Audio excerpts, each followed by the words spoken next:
I talk about underquoting, and I keep talking about underquoting. I talk about agent's estimate of price. It's a really frequent topic that I'm talking about. So, once a sales agent has secured a listing for a residential property, now we're just talking residential again, the listing agent needs to ensure that the estimated selling price for that property is reviewed at least weekly to confirm it remains at a reasonable estimated selling price. Now, where does this weekly come from? Everyone says, I've never seen this. Well, it's been in the Supervision Guidelines. We've had it for over 2 years. So it was 23rd of March 2020 when we got our new set of Supervision Guidelines within the industry here in New South Wales.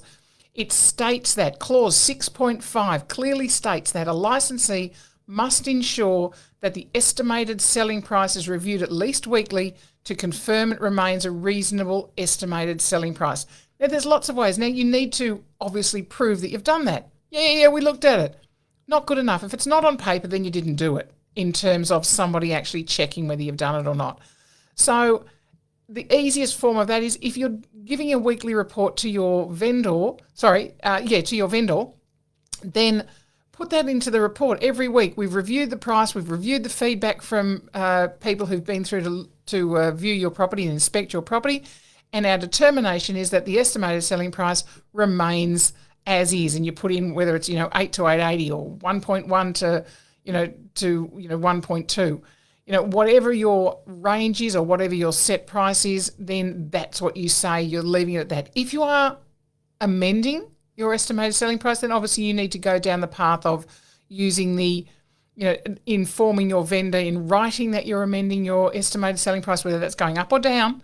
You need to inform your vendor. Your vendor doesn't need to sign off on about it. It's about you signing off on it. Now, if you're using standard agency agreements, like ADL or EAC or REI forms, then there is, surprisingly enough, those forms are actually called amendment to the agent's estimate of selling price, or agent's opinion of price, I think most of them are called.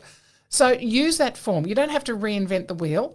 Use the form that's coming with, that you can access freely from whoever you're getting your agency agreements from. Use that. Email it off to your vendor, and you've met your requirements there about reviewing it. So on a weekly basis, make sure you keep a record of that. If you don't send weekly reports to your vendor, think about it. It's nice practice to get into. If you don't, then at least document it into your file, whether that's electronic or paper, doesn't matter. So, you actually need to, follow each of those steps to make sure you are complying with the requirements, not only of the Supervision Guidelines, but also of the underquoting legislation that is required around the agent's opinion of price. So, guys, there's yet again another topic that I talk about when I start talking about agents' estimate of selling price. It's such a topic because it creates such havoc and such angst for vendors most of the time that it is something that there are often complaints about. So if you can get that right, then that just takes some of those complaints off the table. So look after yourselves, protect your own business there and your own commission at the end of the day by getting those documentations correct.